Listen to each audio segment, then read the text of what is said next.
Welcome to the Outlander Unhinged podcast, where we talk deep dives, wild theories, and the heart of Outlander. I'm Doreen. And I'm Jenny. Hello, everyone, and welcome back to episode 20 of the Outlander Unhinged podcast. As always, we are looking forward to this episode. So, Jenny, do you want to introduce today's topic so that we can dive right in? Yes. Today's topic is analyzing the Outlander Season 8 official trailer from a book reader's point of view. Woo! I'm get excited about these episodes. Okay. Yes. I'm back. Before we start, can I just say something so random? Absolutely. Okay, this is completely off topic, but it's just been weighing on me kind of heavily. It's so hard to bring up delicate topics. So Yes, agreed. for anyone who is not familiar with podcasting, the person who is editing it has to listen to the episode several times to make sure there are no errors, to cut out background noise, and I'm the one who edits our podcast. So I hate the sound of my own voice. That makes this 10 times more difficult. But also when I'm listening back, I kind of cringe when I hear how many mistakes that I make. And as a result of that, I've been feeling very insecure. And my fear is that people think I'm a moron because I misspeak, stop talking mid-sentence, say words incorrectly. So I just want to address it before we get started. First thing is that I have Invisalign, and that gives me a little bit of a lisp, and sometimes words come out very odd for me. Second thing is that I have lupus and I have brain fog. So Jenny does too. I don't know if she wanted that outed, but I don't care. it's all very humbling. And the third thing, in my opinion, which is the biggest thing, is that when we're recording, in my mind, I have to sort out the points I'm trying to make, the arguments I'm trying to make, all while making a mental note of what spoilers the other hosts have, what book they're on, what happened in the book versus the show. So mid-argument, I have to stop my train of thought so I don't spoil storylines. And it's hard. I don't want to spoil anything. I'm not complaining, but I wanted to explain this because I don't want people to think I'm a moron because I'll be making a point and I just stop and trail off. Does that make sense? So this last episode that we just did, if you've not watched it and you listen or watched and listened to it, if you go back to it, you're going to see Doreen at one point go, Roger. And yeah, so I think it's really important. I can see it happening because it happens to me too. And you'll even see in the last episode, I was so quiet because I started to get the storylines mixed up in my head of Ian starting the fire versus, what's his name? Wendigo. And I was like, just shut up. Like, just sit here and be quiet because you're going to screw it up. So I completely understand where you're coming from, that it's really hard to try to not spoil things. And we do kind of trail off. And you're probably like, you guys know this stuff. Why aren't you saying it out loud? We know. It's very frustrating. Or did Jenny and Doreen just lose track of their thoughts all the time? Absolutely. We do. But we're usually able to circle back, like in a conversation when it's just the two of us. But yeah, it's so much harder when we're trying not to spoil things for Liz and Katie. So we're not stupid. We're just doing the best we can. Thank you. Yeah, we are. We are just doing the best we can. I don't think anybody out there thinks Doreen's a moron. I think I can speak for everybody on that one. So yeah, it's just difficult. That Facebook hate group did, but that's okay. Yeah, they might not like you, but we still do. And that's all that matters. All right, so now that we got that out of the way, we have spent the better part of the morning trying to figure out how to get the pictures on screen so we can analyze the trailer. And I'm very proud to announce that we did. So if you're watching this episode, thank you for watching, because you're getting the pictures. But if you're not, we will say what the picture is. Yes. But we wanted to just kind of go through each slide or event and what we think is going to happen. So, all right. And this is not going to be in any particular order. And I think, like Jenny said, that's a good thing because we have no idea the order of things in the episodes. And there's stuff that we don't even know that's going to happen, because I think from what you've said, Diana said only about 20% of bees is actually ending up in the show. So Correct. there are going to be things that are completely made up. My guess is that we're going to be like, oh, that's interesting. Which is crazy to me because the storylines are right there. How about just follow them instead of and they're trying amazing. to yeah. Make new Okay. ones.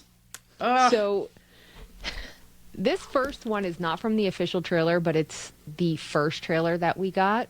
Mm-hmm. And for anyone who's not watching, it's a scene of William and Jamie in the woods, and you can see William going to hug Jamie. So, Love this. Jenny, what are your thoughts on this one? So we know from the excerpts of book 10 that they are going to travel and they're going to search out Lord John together. So I'm really hoping that this is some sort of an event on that trip where they just kind of let it all out and get to a good point. And it's funny because I can remember Liz asking me, you read Bees? I heard that the last page was completely unsettling and it was a cliffhanger. I personally don't see the end of Bees as a cliffhanger. I was so excited that he came to ask Jamie for help because he knew he would do it. To me, I was like, oh my God, that's where the story's going. They're going to make up and this is so great. So I'm really excited for this. Where do you think this is happening? I agree with you, and I just want to add something to it so I'm not just repeating what you said. For anyone who was in the Wake Forest Library live reading that Diana Gabaldon did a few months back, I know why you're laughing and we're not going to say it because it's mean. And I want to laugh at it too because it was, I agree. Everyone who attended will agree. So we'll just leave it at that. So the reading that she did was an excerpt from book 10, and it talked very specifically about Jamie telling William about his mother. And them kind of making peace and having a moment. And I've said this in a lot of my videos on TikTok recently that I wonder if they're taking all those excerpts and they're going to use those. And it feels like they are. So I think this is alluding to that same scene. I think so too. And we saw a little bit of it in season 7 when William had the conversation with him. Was it outside the church? Do you remember? And he said something to the effects of, what was my mother like? And didn't he say something like, she was kind and beautiful and fierce? Like, again, those weren't the words, but that's how he was describing her rather than reckless and selfish. And he never spoke ill of her, which I think is really very nice. So he's leaving William with a much better memory than his own family gave him of his mother. So I like that. I agree with that, actually, big time. And I like that. Now that you brought it up, I remember that scene. Yeah, it's so hard to keep them straight, honestly. It really is. So this next picture is a photo of Jamie hanging a handwritten notice onto a piece of wood. Maybe what we would call a light post at this point in time, but I don't know what you would call it. Just a column. Message board? Yeah, there you go. So I think that this is the moment, and anyone who hasn't read the books, Captain Cunningham, who's a new character, is going to raise a militia against Jamie. We're going to get into that with other stills. And after that plan is foiled, Jamie evicts all of the people, all of the tenants off the ridge who rose up against him. And then the wives of them come and beg to ask to stay. And based on the episode titles, and I did a video on this, you can tell the one when he's going to pardon and let the women stay. So I think that's what this scene is, unless you see it differently. No, I think you're 100% right. Okay. Yeah. I'm excited to see that all play out. Me too. This one is Jamie standing overlooking the mountains. He's on a cliff holding Frank's book. Why don't you dive into this one? I don't know. I think it's going to be really interesting. There is a line in Bees, we've talked about this before, where in the books, Jamie does see the back of the book and it has Frank's face on it. And different from the book, in the book, Blackjack and Frank look similar, but not identical. Yeah. For show purposes, they are identical.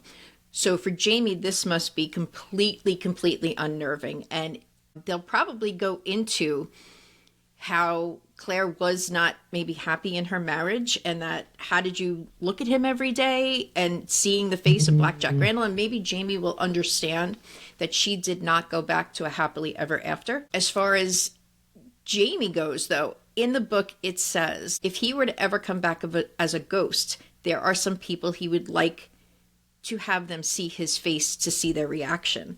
And I do think we're going to see that played out, if not in the show, definitely in the books. And maybe that's where we go to the ghost and Frank seeing Jamie and what he looks like. I don't know. Where do you want to go with this one? Well, when you just said something that really triggered me for a different episode that we're going to do. So I want to hold that thought.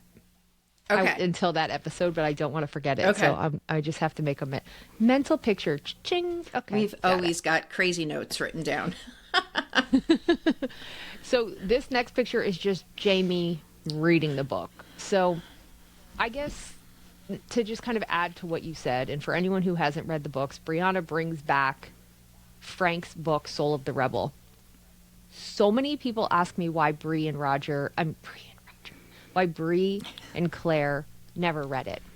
So Frank wrote the book before he died, but it was at his publisher after he died, not yet published, when Claire traveled back after the 20 years. So it was published while Claire was already in the past. That's why she didn't read it.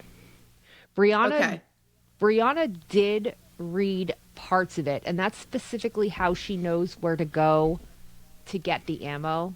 Remember? So I think it's interesting to see how the show's going to do it. I think they're going to have Bree bring it back. The prophecy that Frank has of James Fraser dying on King's Mountain, and I think they're going to make that a very huge storyline. Claire begging him not to go, him telling everybody, go back if I don't make it. And you brought this up, and I'm going to let you bring it up because there's a reason why they can't travel back, and we don't know if they're going to include that in the show. And we do have a picture, so I'll remind you all when we get there. It's a picture of Brianna, Claire, and is it Fanny in the kitchen? Yes. And it made me realize that there has not been a hint of Brianna being pregnant. And that's a huge part of the story in Bees. She gives birth to Davy. Davy can't travel. So the conversation between Jamie and Claire, you saw it in the trailer, was that, you'll have to go back. And Claire's face, the way I caught it, she's like, I'm not going anywhere. This is my home. I'm not, stop. What are you, ridiculous? So what I didn't hear in that moment was leave Davy with Ian and Rachel. And that's a big part of it. Like, he really does want the rest of them to go forward for their safety. And since Davy cannot travel to be raised in the 1700s, no way would Brianna do that, for one. No. But I understand his moment, that he just wanted everybody safe, and he knew the best person to leave Davy with would be Ian, because he would protect him as Jamie would have protected him. But we're not seeing a hint of Brianna being pregnant. Did you notice that? Yeah, it kind of bothers me because I just think that's a huge storyline, and I have a lot of fears going into this. I know. But I fear that some really critical plot lines are going to be left out. And I've always viewed Mandy would be the one to travel again because Brianna and Roger and Davy are stuck in the past. And Jemmy, as a man from a well-to-do family, he'll get a wife, he'll survive well. But Mandy, for women in that time, it's not very easy. So I kind of always saw her being the one to travel in the future. And I fear the show's just going to leave all of that out. And that makes me a bit sad. So... yeah. To leave out Davy's birth, I honestly, I can't even imagine that. I don't even have a thought to go from with that other than being completely speechless. Yeah. So That's basically, that's about it. Yep. Speechless. This scene here is from the first trailer we got. You see a bunch of soldiers going up what looks like a mountain. I think we both agree this is King's Mountain, which we'll get into it further. Okay. Again with William and Jamie embracing. Oh, okay. You take this one. So sad. So reminds me of the second. Aren't there two fires at the print shop? I know there's two fires. I know they're going to be combined.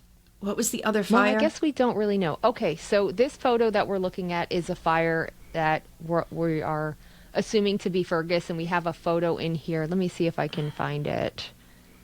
Of I Fergus. do remember doing a video on the two fires, and that was a good day. Today's not a good day, and I can't remember what the two fires were.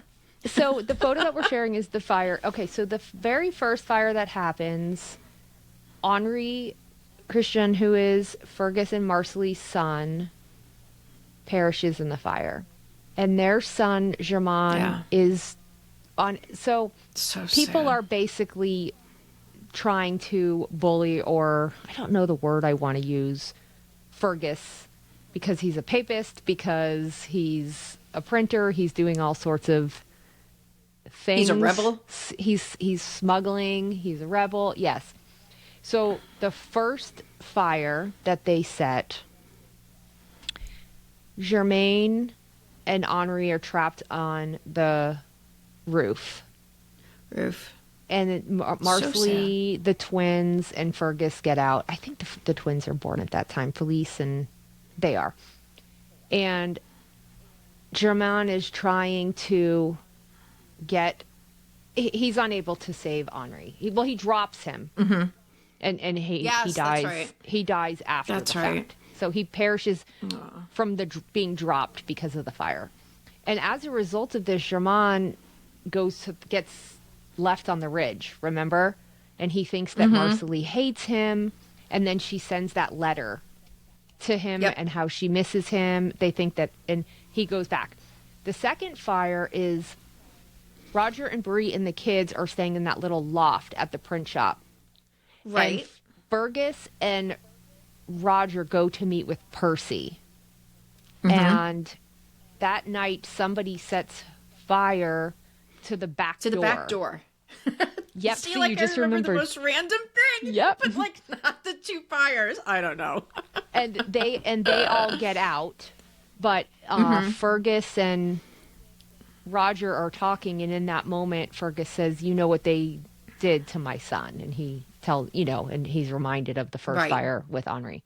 So and I can remember seeing this, that I do think they're going to combine the two fires into one, and you'll see there's a picture of Brianna and Roger standing outside. They're horrified, and we'll get to the next pictures because that's gonna be the storyline that breaks me. It's going to be really sad. I was sobbing when I was reading that. I had to put the book down. It really broke my heart. Absolutely. It really broke my heart. This is the photo. Oh, sorry. I must have made a noise. Oh, no. I was just looking. I thought I saw something in the background, and immediately I started zoning out. So this photo is Brianna and Roger. What were you saying about this one? I feel like this is when they first get back to the ridge, because when they do, word travels like immediately and everybody shows up. So it's a nice get together. Everybody's happy to see them again. The party goes into the night. And I think this moment is just them being happy to be back around family. I mean, I could be wrong. It could be any time during the story, but I do think Roger's clean cut. His hair is nice and short, a modern haircut. So I do think this is when they first get back to the ridge. So I'm excited for that part. Me too. And do you think that night, remember the first night they get back, they're all by the fire and Jemmy's falling asleep and they're just talking and they're having some pretty intense conversations. And then a little bit later, we find out about how Mandy guided them through the stones. And we learn that Bree has developed a heart arrhythmia issue. Do we think that they're going to address any of that? Um, I want to say yes, but I really don't think so. Like, I think Yes. they'll probably talk about that it was difficult and this time wasn't as easy. I mean, we got not one picture of Master Raymond in any of this, and We we didn't all last know season that we've either. seen. Yeah, so my hope is that maybe there'll be something that they address, maybe not in this moment with Mandy's powers, but I don't really have a lot of faith. I just had a thought that what Tell if me. they just have Master Raymond show up at the King's Mountain healing Jamie with Claire?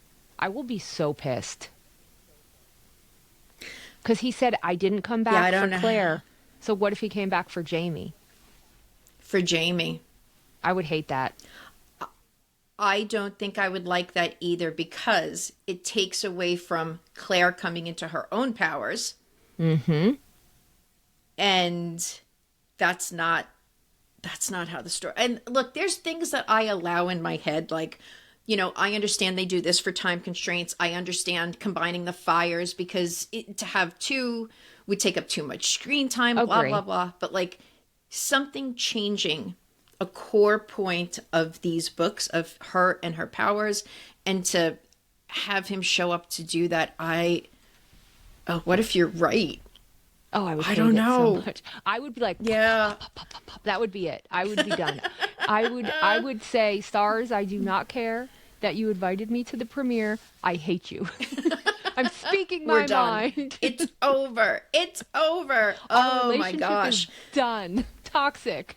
Oh God, that would Speaking be of bad. which, this is the next we go. photo. It's not part of the trailer, but it's Jamie's ghost. So, anyone who knows Jenny and I knows that we don't really think Jamie's ghost is all that important.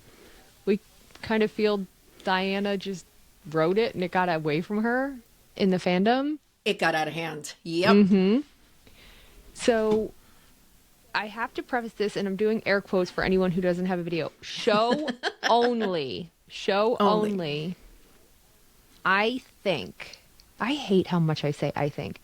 I believe that the way they are going to play out Jamie's ghost in the show, they have to address it. And I'm going to ask you if you think they're going to address it. But when he dies on King's Mountain, I think that we're going to get his point of view, and it's going to be him seeing his life flash almost in rewind. And he's going to, in his mind, telepathically go to Claire in that window, and he's going to have that vision. And it's an astral projection. And I've said this for years, that in the book, I also believe it's an astral projection. I just believe it happens at Culloden. However, I think the show will allude to this simply because in the last couple seasons, they have introduced his dream power. Yes. Do you think I'm off base with that? No, not at all. Not at all. I think for the show, it really has to be simplified. And again, sometimes that has to do with what they're able to get on screen, money-wise, actors-wise, blah, blah, blah. But I think the ghost has become this gigantic thing that wasn't necessarily supposed to be this big. So correct me if I'm wrong, but I think Diana has even said it was just a ghost. Yeah. And then as she was writing, then it turned into Jamie. So we're talking about like the entire book one. It was never addressed again. So I do think as people read the first maybe 2-3 books, they were like, oh my God, there has to be something to this. It has to be him. I don't know when his ghost appeared as him to her, but I think you're correct. I think it's going to just end up being him going full circle and seeing himself. And Yeah. It never comes up in the books again, ever. No, ever.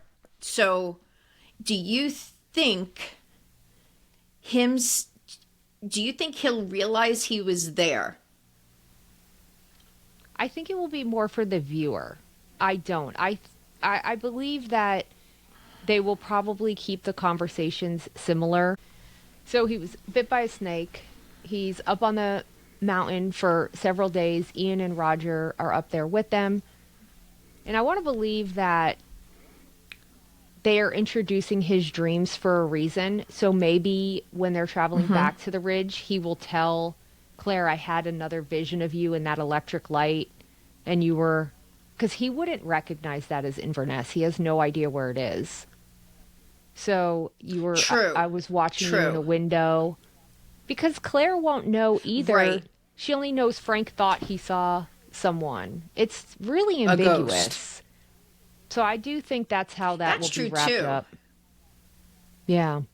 Yeah, she never knows. He just says I guess he describes it in the book, not in the show. That he's all Correct. dressed up in Highland regalia and he's got the brooch and stuff. But I do want to hit on when you said he's up there for 3 days. We had just talked about this recently. So that goes back into the resurrection. And he's literally up there for 3 days. And that goes into Easter, which Christ dies on the cross on Friday, resurrects on Sunday. So for the people that doubt Doreen that he is resurrected, like there's so much proof there. Like, yeah, I that's why I agree with you. So We are moving we are along. each other's biggest hype men. Let me tell you, because we will That's go right. we will go to the depth. I will someone says Jenny doesn't know something. Oh yeah? I will prove it. She is right. Yeah, Boom, boom, boom. Jenny forgets a whole lot, but it's okay. Okay.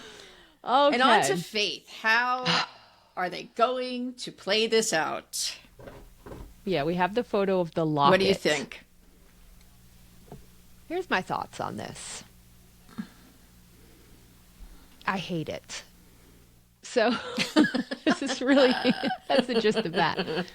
So, for anyone who doesn't know, brief synopsis. In the book 9, Claire does find the locket when they're back on the ridge, and she has these thoughts of Master Raymond. What if Faith was alive? And the conclusion to that is basically Jamie telling her, you're going through some trauma and you're imagining this is not what happened. And everybody just kind of moves on and they love Fanny and they kind of try and get her healed. She's got a lot of shit. Yes. And yes. I don't understand why the show introduced this beside the seaside. Well, I do understand why. They wanted people to get interested in Blood of My Blood. This is not We a good already topic. were. Like, oh my God. We do realize we don't talk anything about Blood of My Blood. But like, we were already interested in it. And the way that they linked it, because I'm going to get salty She's gonna now. get Like, just hey, watch her did you face. It's gonna get ChatGPT it? so Like- red. It's gonna get so red, all guys. red. It's just so stupid. Like, so that whole thing with the Living by the Seaside song was just that moment. You made it out to be this big connector, and we're all like, oh my God, does the woman that Henry's sleeping with, does she get pregnant? Is that past? Like, we were all going crazy with theories, and it was just a stupid insert of a song. And that's it. Like, I would imagine, and I'm, of course, could be so wrong because I'm just throwing darts at a board, and if they stick, great. right. I would imagine Claire has not actually woken up yet when we start the new season. Or I do think there's going to be a flash Wouldn't that be forward. interesting? But maybe the Fanny scene never even happened. And the singing portion of it. And I don't know. Or there has to be something along those lines. We already know that they're not going to do a crossover with Blood of My Blood. So Right. Thank God. Yeah, thank God. I don't know how they're going to get out of this. I mean, there's the conversations that they have about faith happen more deeply during the Cloud Tree birth, correct? Yeah. Yep. Like that's kind of where it happens. So it's not, I don't know how they're going to bring that conversation into this moment because we're not, as far as we know, getting the Cloud Trees at all. We've discussed that before. Yep. Last Hopefully episode. it'll just be a quick thing. and it's over and done with. Which episode did you think this was going to happen in?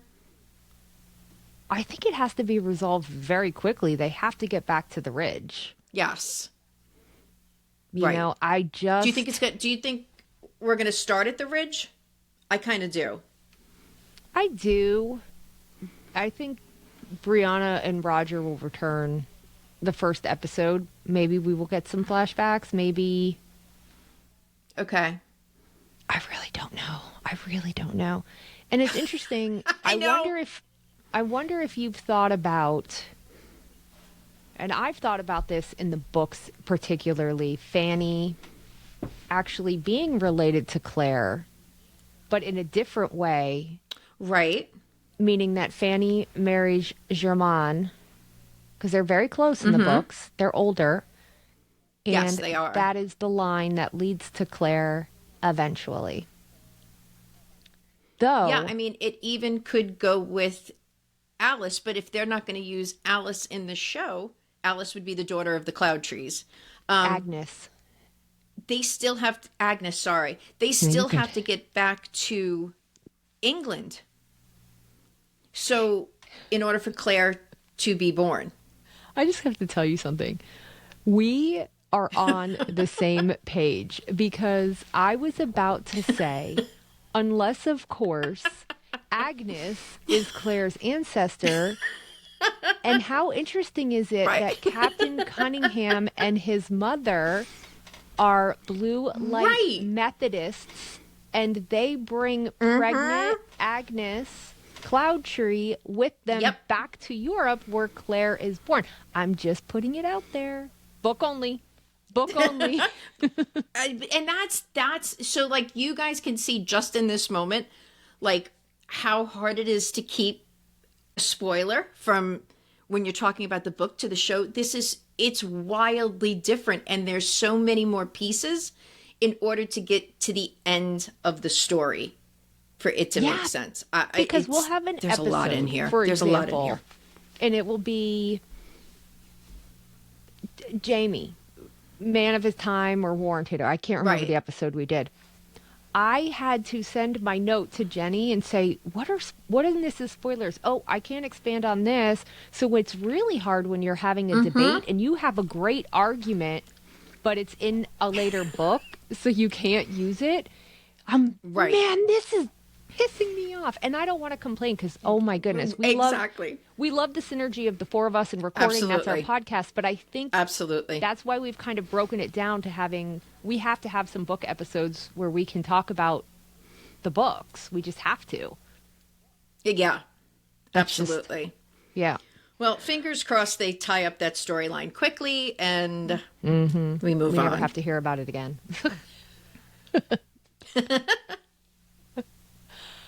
Okay. This next picture is Jamie and Claire in bed. I think they are going to go hard into the love story aspect this season. This particular section of the video, I had to turn the volume like through the roof because she was like whispering all breathy to Jamie. And I was like, I am hard of hearing. I don't know what you're saying. So I do. I think we're going to concentrate a lot with the two of them on their love. And look, that's what we all want for them. We want them to have a moment of happily ever after. And we all enjoy seeing these moments of them living everyday life in peace, even if it's just for a moment. So I don't think there's anything overly significant unless we get a larger conversation from them. What did you think? I have nothing to add. I agree with you. Oh, the next picture, people. Oh. This is Fergus trying to escape the fire. And it looks to me that he's running towards the boys, which is, where's that photo? Oh no, I'm skipping ahead. Back to Fergus. Nope, that's okay. Go ahead. I know where you're going. Okay, so we have Fergus escaping the fire. I don't know where... Oh goodness, I'm getting way ahead. There's Fergus in the fire. Oh, there we are. You got it. So, to me... honestly, with this, go ahead. Tell me what you think. You go. I want to hear you. So initially when I saw this, again, some of these pictures are exactly in order as they were presented to us. So some of them are not. I think I saw this picture first. And then I saw Fergus running and I was like, oh my God, are they changing the storyline? Maybe that casket isn't for Jermaine. And I got really, really hopeful for a moment. And then I was knocked back into reality with the casket. I do think like, if ever you could change a storyline, like this to me would be the one that I'd be okay with, because this is going to be heartbreaking. It was when I saw the picture with Marcelly. That's when it dawned on me that they're keeping it in. So what did you think? I immediately thought this is Germain and Henri on the rooftop. Fergus is running towards them, trying to get to them, and he can't. And they're only going to do the one fire. They only need to do one fire. And exactly. I don't think there's any doubt in my mind that they're keeping it in. I was hopeful. Sorry, I'm getting ahead of myself here. Okay. I was hopeful too. Next but one. Yep. Yeah. Our next one is, and we have about 20 pictures of this. We only need one. Claire putting blue flowers on the beehive. Tell me your thoughts first. I mean, obviously, I think they're going to go hard with the connection of the Forget-Me-Nots to season 1. I've talked about this in a video as far as the meaning of the bees and the honey has to do with, what's his name? Who am I thinking of? John Quincy Myers? John Quincy Myers, see? Not a good day. And I've even had a ton of caffeine. So, okay. So in the books, John Quincy Myers brings this beehive as a gift to them for the new house. We all know the story about when the queen died, they went to tell the bees that the queen had passed away. So this is a tradition. I do think that those are Forget-Me-Nots on the top. And I'm guessing it's going to be her telling them that Henri Christian has passed away. In the books, she does spend a lot of time with the bees, as does Roger, if I'm not mistaken. So before we got the information of who was coming in this season, this could have been either for Amy Higgins or Henri Christian. And since we know we're really, I think, only getting the Henri Christian storyline, I think this is her telling the bees that he's gone. What do you think? Anything separate? So, tend to agree with everything you said, but I want to offer a different thought.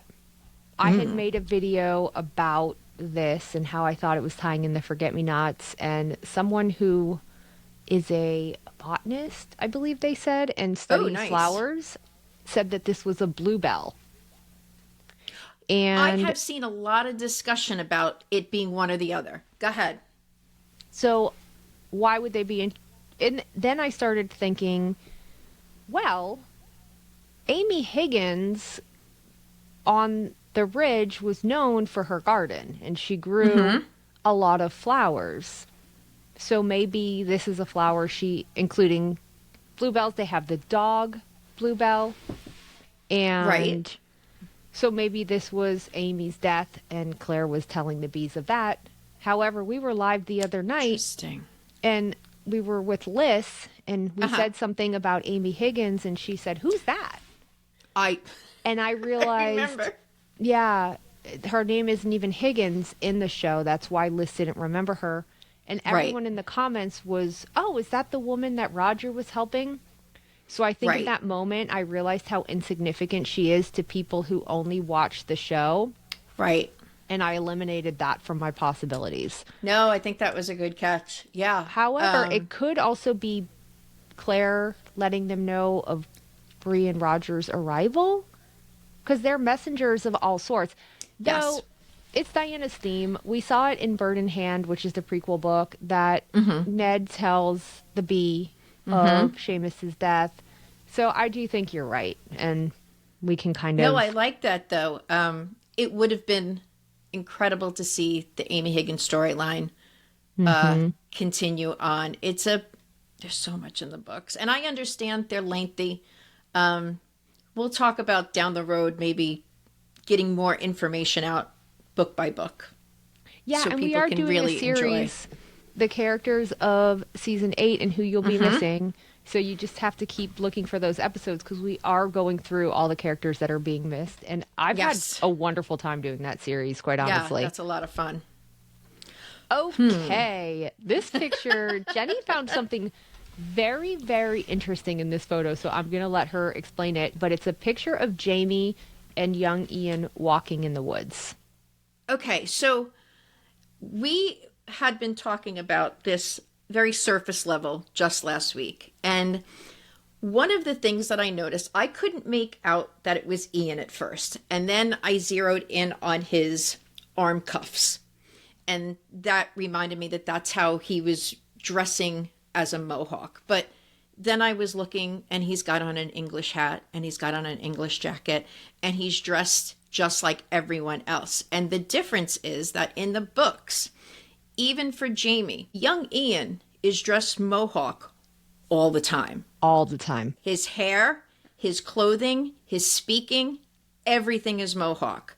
Jamie is always in a kilt. Like, what is that about? Like, why did they change so much from the way they dress? I think it's really an important part to keep in the story, that they're still dressing as if they were back in Scotland, or that young Ian is still dressing as a Mohawk, because he's not just cosplaying as a Mohawk. He is Mohawk to his core. So to have him continually dressing as an Englishman is absurd to me. So then, you start to think, are they trying to direct this towards a U.S. audience? I have thoughts on that. So after the Battle of Culloden, 200,000 people were estimated to have left Scotland for the United States. After the famine in Ireland, 1.5 million people immigrated to the United States in the years after. There are more Irish and Scottish people in the United States than there are in Ireland or Scotland. Wow. However you break it down. So that's really pretty amazing. So then that starts another conversation. Americans are so obsessed with genetics. We're not obsessed with genetics. We know very little about our backgrounds. We all come from someplace else. When you start thinking about the transatlantic slave trade, people have no history. So we're trying to find links to our past. My dad was first generation here. All of my grandparents pretty much come from Ireland. So I have no history on any of that. What a missed opportunity to show how significant the dress is to a time period piece. For Jamie to be walking around in a kilt, to me, would be perfect. For young Ian, who is now a Mohawk, dress him accordingly. Stop dressing him to fit in with the United States, because that's not what was happening back then. It still doesn't happen now. People from all walks of life are dressing still the way they were back in their own country, and that's our culture here. We get a lot of crap for having no culture. We have culture from everywhere. Last night, for instance, today is the Feast of St. Bridget. So I had this on because I knew we were talking about this. So you tie a scarf, a ribbon, or something to your door handle overnight, and it keeps you from getting sick. You know what? It's just, that's part of Irish. Yeah, so that's part of Irish culture. And you know what? I wasn't sick last year with like a cold or a flu or anything like that. Do I believe in it? I don't know. Maybe I do. Can't but hurt. These are, exactly, considering Doreen and I, we're going to do anything possible. So the point is to have shown this significant part about their background. Such a missed opportunity. Why do you think they're doing this? Well, what are your thoughts? I have been pretty vocal about, honestly, the erasure of diverse characters and their storylines. Started all the way back with Joe Abernathy. I will say I enjoyed what the show did with Each and Yes. Joe. However, it was not historically accurate to that time and how he would have Right. been treated. Unfortunately, the book is not favorable, but that is the reality of how he would have been treated. Right. And that's a topic that could go a lot of very different ways. But we did an episode 2 weeks ago about the Cloud Trees, who are very significant characters, a native family, a mixed native family. And whether you want to believe it or not, or say I'm a conspiracy theorist, indigenous cultures are at the root of Outlander. Master Raymond chose, for whatever reason, to help many groups of indigenous tribes to time travel. And huge storylines that take place are and all of the prophecy of Claire's white hair told by an indigenous healer. The Cloud Trees, baby being healed, an indigenous family. Jamie being saved from the militia because of what? An indigenous man who carried his message back to the tribal leader, and they sided with Jamie. Ian being a Mohawk is his entire belief system. And it's so prevalent, particularly in book 9, when Jenny comes and her having to adjust to that. And it's very interesting that Jenny's love interest also becomes a Native American. And it's just, I don't want to call anyone out. That's not my intention, but I'm confused why these are the storylines being left out, but we're adding in Faith being alive. I guess it would be a shock value. There's not a lot of shock value here. But I think authentic storytelling, like you were saying, is so important. And taking Jamie out of his kilt, taking Ian out of his Mohawk, outfit, is a disservice to the way the story is being told. Yeah, I totally agree. And I can't think is sad. I can't think of one time in the story where they're going somewhere that maybe Ian and Jamie would need to pretend. That's what I was trying to figure out. Is there a time where they needed to look more professional, or they were trying to make a deal or deal with people, so they were trying to put on their Sunday best?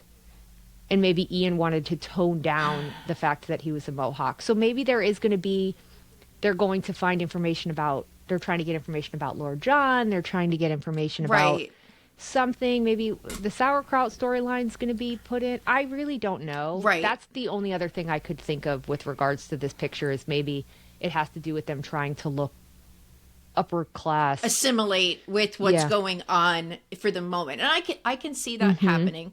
The things that I can think of in the book is that it was clear to everyone who knew them that Ian was Mohawk. Yep. Everyone. And I feel like that, other than them making the tattoos under his eyes on his cheeks, that's the only nod that people suddenly have. I don't know. I mean, it's strange. We can go on about this for a while, but it is very weird to leave these important storylines and history of their people out. Yep. Okay. Good way. Next photo is a photo of Claire in a hair bonnet, which this is wild. I think I'll take this one. So yes, at first, and I had this in my comment section where several people were saying, that's not Claire, that's Lizzie. And I questioned myself. I kept zooming in, but it's Claire. It has to be Claire. And going back to what we were talking about earlier in the episode, in the book, one of the book 10 excerpts that Diana put on Facebook, there's a scene where Claire's making soap and she's wearing a cap so that her hair's not getting into the soap. And that's when Jamie and William leave to go rescue Lord John, and he takes Claire's cap because it smells like her. And I was wondering if maybe that is this moment that they're incorporating that. But when I did my breakdown, I was like, here, and I left this one out because I could not tell if it was Claire or Lizzie.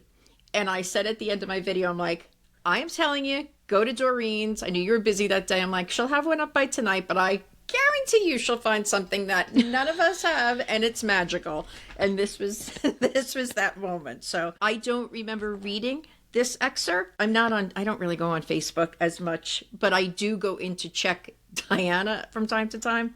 But I think that's a pretty good guess. Like, because we know Claire never wears hats.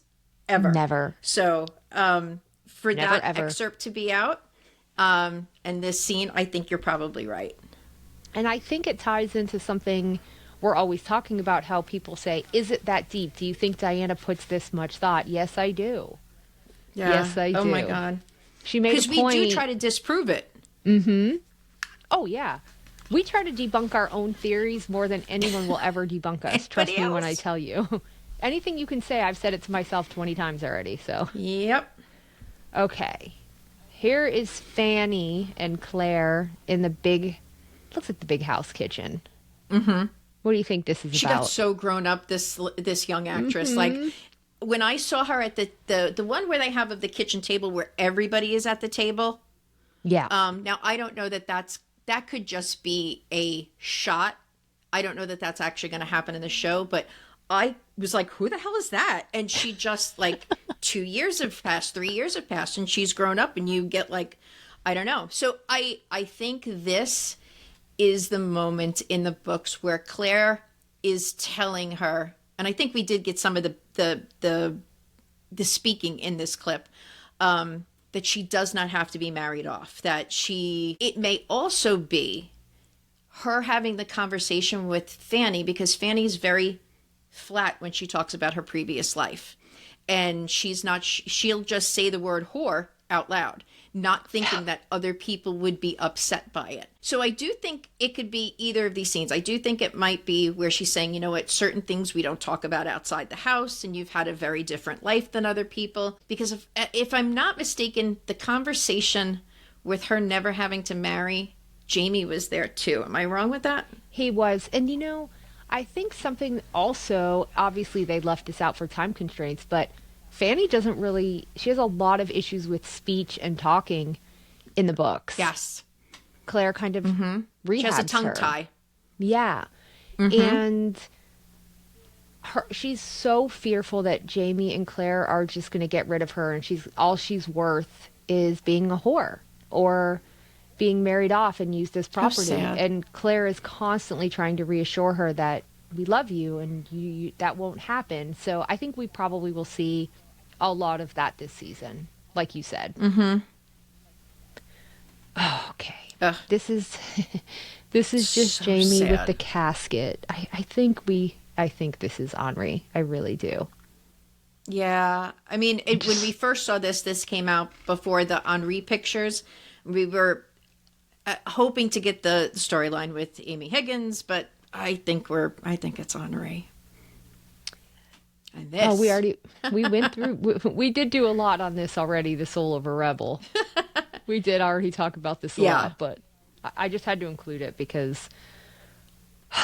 Look, there's a lot of takes on what's included in this picture. Somebody else had mentioned that little squiggle off the edge kind of looks like a 9. I can't argue with that. I see It was a snake. in one of my comments. Well, yeah, we've got the rebel snake on the side, the don't tread on me. I am of the opinion that could be both, what is it, the English rose? I think or the it's Jacobite rose in the center? I think it's the Jacobite rose in the center. I We was should do a kind of separate hoping there's episode breaking this down and breaking down Fergus's print shop sign.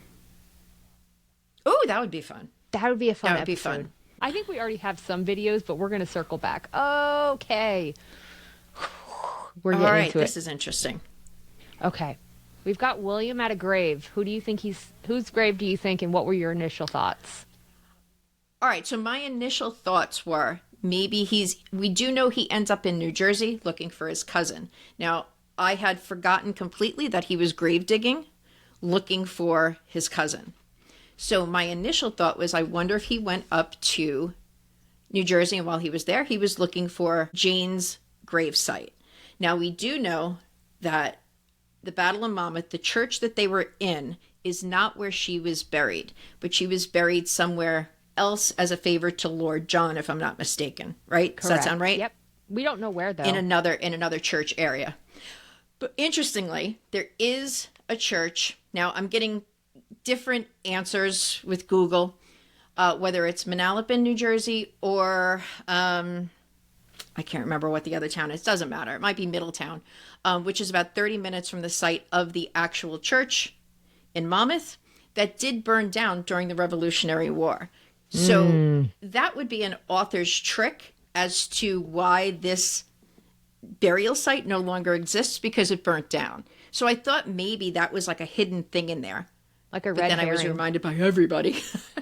Yeah. But then I was reminded by everybody that he had been grave digging. And again, these books are big. I can't remember everything. So I do think that that's probably what it is. I agree. And I do feel this is likely around the time where he will meet Amaranthus. And I'm convinced that they're going to play up the love story aspect of him and Amaranthus. I truly am convinced of that. I know you don't love it. I know. I don't. Especially because, and I made a video about this, Lord. his jacket, his coat that he had on had the Beatles. And that's a big part of the books. And Amaranthus makes him that coat. Yes. So, okay. This next picture is Bree and Roger. Roger's holding a Bible, and it looks that they're reuniting. I think we both know what this is. Unless you have a different thought. No, I think we both think that this is after the battle in Savannah. It was the date was recorded wrong in history, and he ended up in the area on the day it actually happened. So Roger ends up in the midst of the battle. Brianna is brought to that same battlefield to draw the picture of I think it's Pulaski. The only reason I remember that is because there's a highway in New Jersey named the Pulaski Skyway. And she was painting that as a favor to Lord John. Yes, his death picture, just to remember him by. So they both ended up at the same battle, not knowing where each other was in this moment, and this is the moment that they reunite. So, it's a pretty pivotal part in Roger's story. And I want to find, where is this? Hold on. I want to find this one photo. Okay, so this is interesting because I wanted to touch on this as well. We see Roger now on another battlefield, but he's in a coat this time. Do you see this coat that he's wearing? Yep. With the red? So I think it's the rebel side. I think it's a newer version of the American side of the uniform. As they went forward, they got more organized. Now, I am not an American Revolutionary expert, but I do know that, they got more organized. That's the only thing I can say. So I do think since he was a chaplain, he probably ranked in getting a newer uniform. Does that sound I was thinking the same because plausible?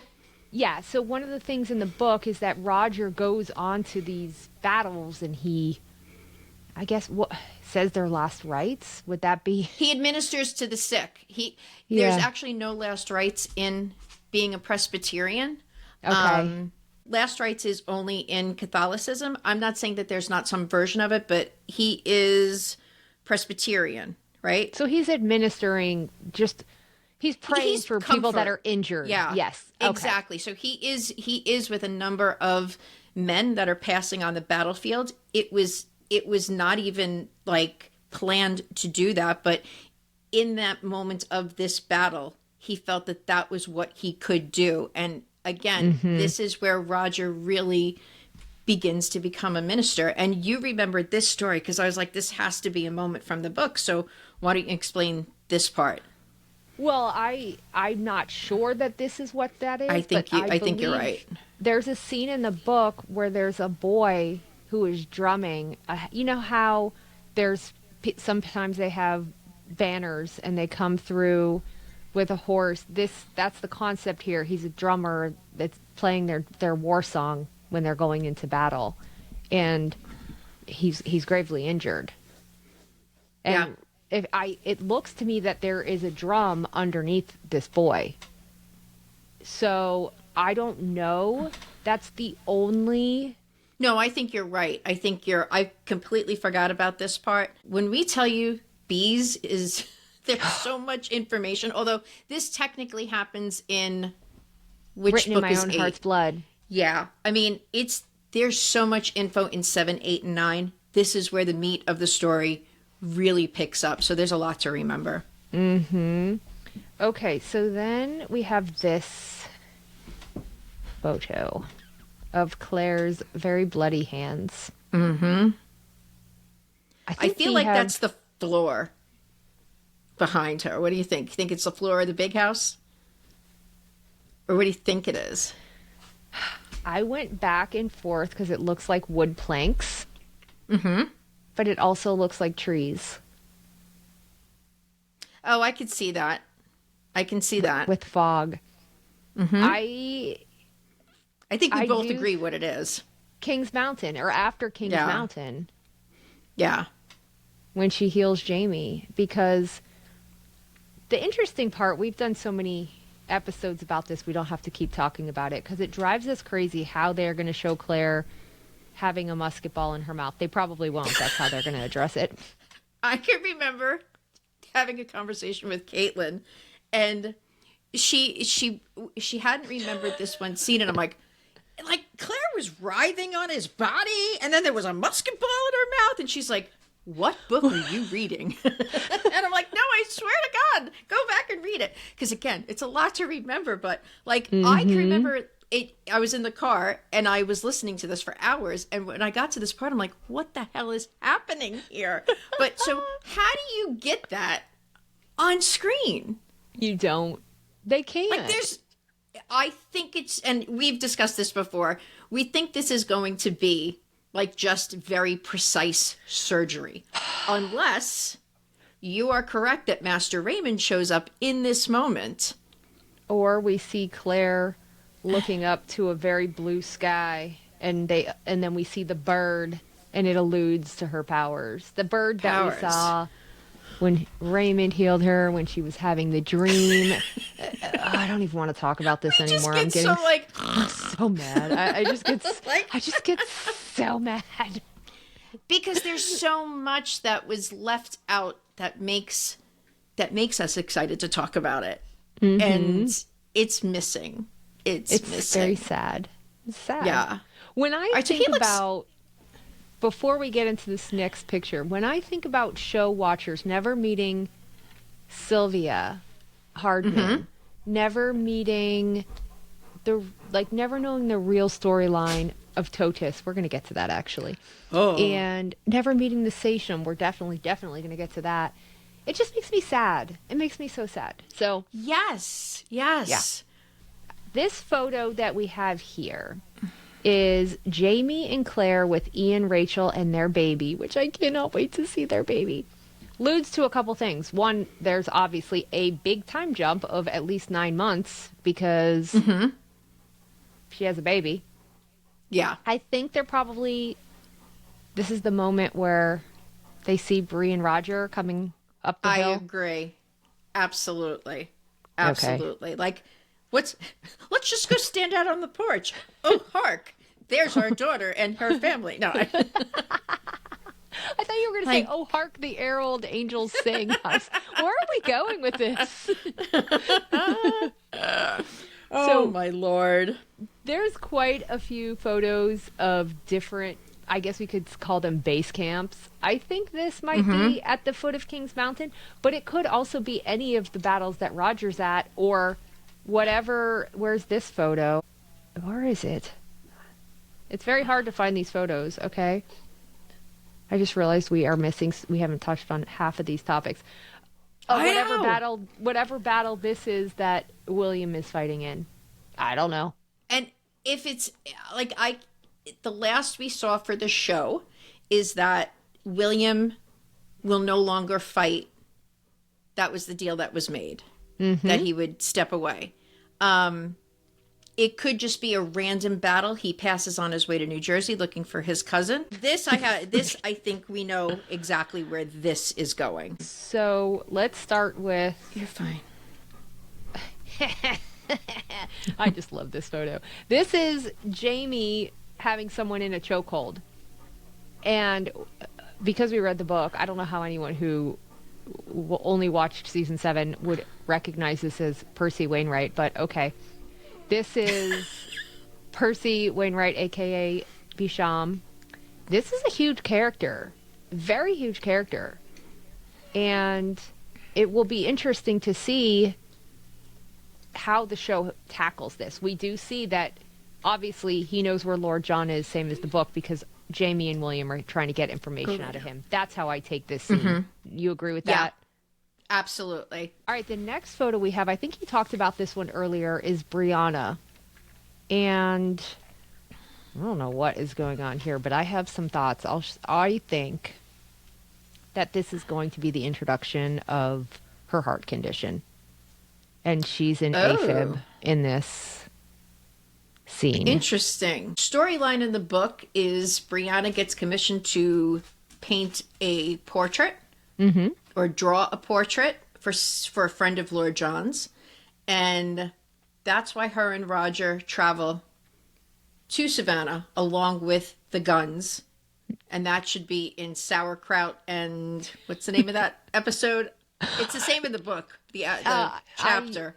I can't remember, but it's sauerkraut, muskets, and something. Something, okay. Yeah. So I don't know what they're going to do here. So they go to Savannah. She's staying at this house with the kids to paint this portrait. William, on his travels, along with, I just had the name 2 minutes ago. Who is he with? Amaranthus? No, You're John. Williams in Savannah? John Cinnamon. Yes, John Cinnamon. So he and John Cinnamon. Another John character who's going to be left out.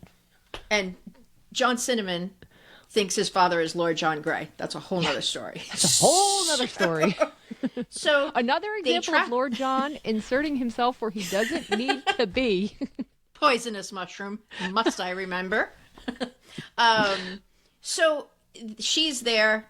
The battle breaks out, and this is when she's called to the battle site where she's drawing the picture for Lord John Grey. There, separate person. But I don't know that this is going to be anything more than the start of this battle, because they're close by the battlefield.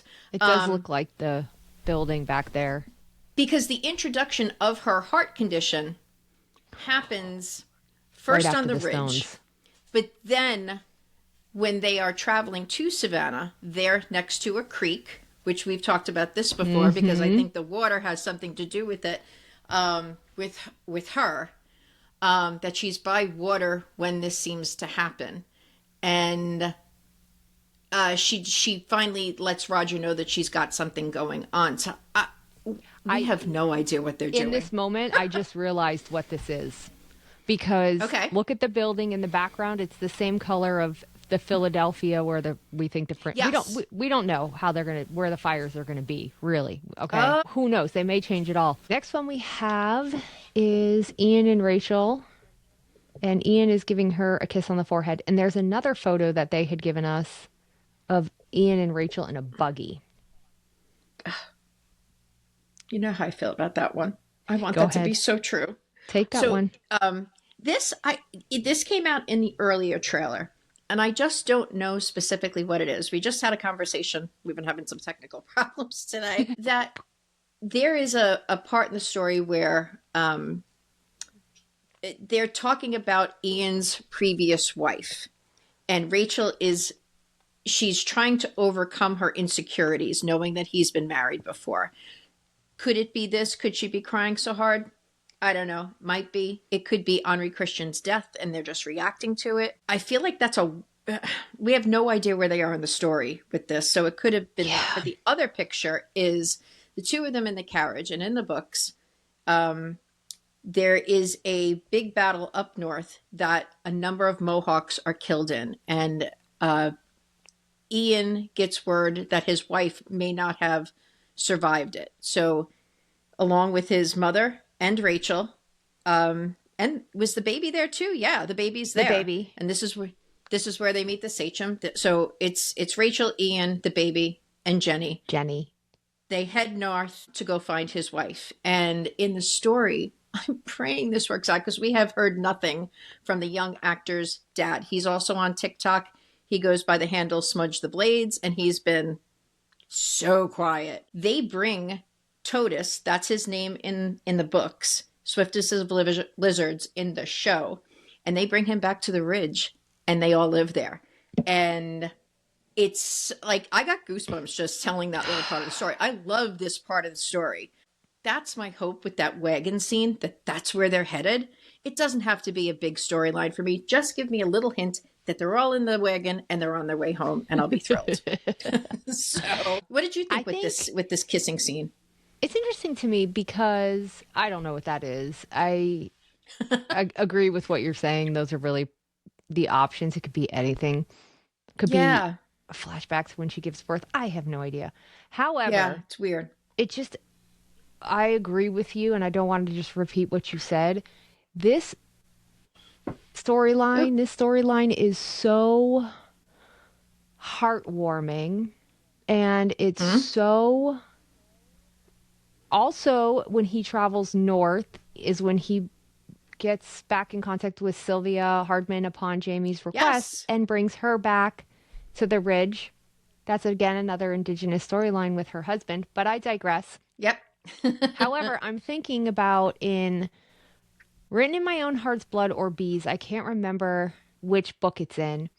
Jamie also sends Ian north to the brothel to get information about Fanny's parents. But I think that's before Rachel's in the picture. So I think, you're likely right about this. I don't remember when that story... I do remember the storyline. I don't remember when it happens. Are you sure it's not alongside this? I don't... No. I know it's not at the side. Like, it's not that same timeline. Maybe? I'm getting confused. Is he with... Wait a minute. It's Roger and Fergus that end up at the brothel. Does that sound right? They do, but initially Ian is sent on a mission to gather information about Fanny and Jane's parents. That's totally... It should have already happened in 7. Okay. So, but again, it ties back into the whole thing of we have no idea what they're doing. Yeah. And what they're taking out, what they're keeping in, and it's frustrating. Mm-hmm. I mean, is it good to get people to tune in? Absolutely. But there's great storylines that we really want to see play out, and that's not going to happen. It makes me really sad. Okay, so I think this is our last photo. Oh, we have one more after this. This is a scene of Jamie choking Percy Waywright Beesham. So we were introduced to him last season as Lord John's stepbrother and sometimes lover. He has a very deep history and importance. Just made a whole video about him today, actually. But good. I think they appear to be tying in the Lord John storyline with Percy knowing where Lord John is, and Jamie and William are likely going to encounter him and beat the shit out of him trying to get information about Lord John. It's the only thing I can think of for this scene. Yeah, same. Oh, okay. Well, that makes things easy. All right, our last photo is Bree and Marcelly. This is actually quite heartbreaking. Obviously, so incredibly sad. This is kind of the confirmation of Henri's death. I feel there's no way around that. Yeah. This is where I realized my hope of Fergus running into the building. This is the moment that it crushed it for me. And I was like, oh my God, because they really do see themselves as sisters. You know, there's such a big relationship there between her, between Marcelly and Bree, as well as Roger and Fergus. I They're think I all talked. really close. Yep. You did. I talked about You this on the did, live just the other recently. night where I was saying how upsetting it was to me that we were not seeing how I said, what would everyone say Roger and Fergus's Yes. relationship? And everyone said they don't have one. And that was so Right. disheartening to me because they have a Yep. beautiful relationship in the books. I mean, think about it. If you're in that time period of your life, I'm not even talking about like it specifically being in the 1700s, you have another couple living in a very small community. You have kids all the same age. They play together every day. You're going to be friends. You know what I mean? Like They're that your basically lives are going to cousins. intertwine. Yeah. Yeah. So, and back then, look, people really did live like that with extended families in a very small area. Yeah. Yeah. It really is. This is heartbreaking though, to look at her. And I love Lauren Lyle. I just think she's amazing. She's got a great personality. I'm a big fan of hers. And it looks like she's doing an amazing job here. And we just found out she has a podcast, which is very interesting. I need to go listen to that. Yes. Yeah. Yes. I can't remember what it's called right now, but oh, it's funny. The funny thing is, I commented on it. She had a Katrina Balfe on, and they put up the picture, the very first picture where she's got her hand on Jamie's chest. And I said, look, I'm going to go rogue here, but that is not Claire's hand. That is not Katrina's hand. That is a man's hand. And she actually gave it a like, which I thought was kind of funny. But yeah, that hand was a little off. So that hand was AI. Yeah. That's what that hand was. Absolutely. I mean, it was huge. It was weird. Oh my Let god. me see if I can find it. Lauren Lyle. Are you going to look for the title? Yeah, I know it's, here it is. Hold on. She's a Wreck. So She's it's a Wreck, SHE aposh. Yep. And it's REC. She's a Wreck. Yeah. I just think she's adorable. Yeah. So check that podcast out. I think I'm going to. I don't even really listen to podcasts, but I would listen to hers. I don't either. I have a podcast, but I don't listen to podcasts. Make that make Listen, sense. isn't that terrible? It is. All right. So I think for the most part, we got through all these photos that we wanted to, but Yeah. make sure you guys keep listening. We are going to be introducing and doing episodes solely based on what's being left out, characters that are being left out. We feel very passionate about getting this information out to everyone so they're not missing out on these storylines. Definitely is. It is. I was going to say, in case anybody's seeing like the sun is coming in my room here, I want you all to know I am safe. This is a bruise. If you know anything about me, I have a very anxious lab, and he jumped in the bed the other night, and I went to kind of like roll him over because he's a bed hog. So I pushed him. He freaked out, jerked his head back. But I did want everybody to know that I was safe. Nobody's punching me. It is Boomy's hard head. So When we were getting in case ready to anybody record, noticed that. we were getting ready to record today because I said to Jenny, can we please record on Sunday so I'm not trying to work it into my work schedule? She's like, Yes. absolutely. But just so you know, I have a black and blue mark on my face. I said, what? Yeah, like, oh my God. It took like 2 days to come out, but yeah, he's got a hard head. So She was all is fearful. good. I'm not being punched by anyone. Yes, she was fearful people would think that she was being abused at home. She is not.